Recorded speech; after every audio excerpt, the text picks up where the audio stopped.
we've got to stop this ridiculousness of operating myopically or operating as though the United States is in a vacuum. It is important to keep in mind that the Energy Information Administration projects that by 2030, 80% of global energy demands, 80% are going to be addressed using fossil fuels. This is the Energy Information Administration, not some type of partisan hack group. 80%. Yet just last week, we had 3 bills designed to stop energy production in the United States.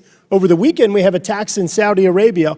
All that does is increase our reliance upon energy sources from other countries that have a lower safety standard and have a lower environmental standard.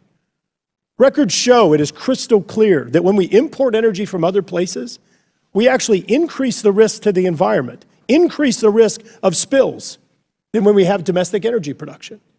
I hear people talking about how we need to stop all fossil fuel utilization and stop all these emissions. Right now, as was stated, for every 1 ton of carbon emissions we've reduced in the United States, China has increased by 4 tons, more than offsetting all the reductions that we've had in the United States.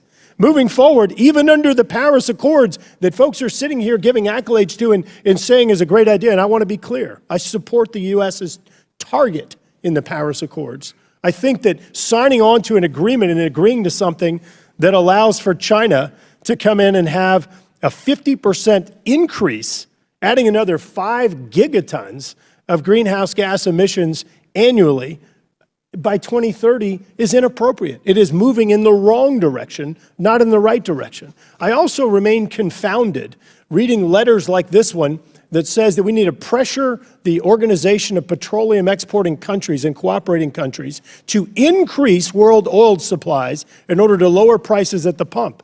The impact of rising fuel prices on our economy and on family budgets is significant and widespread. This letter goes on to say, the current run-up in world oil prices is effectively a tax on all American families' discretionary budget, except that the money goes to OPEC, as opposed to the United States Treasury.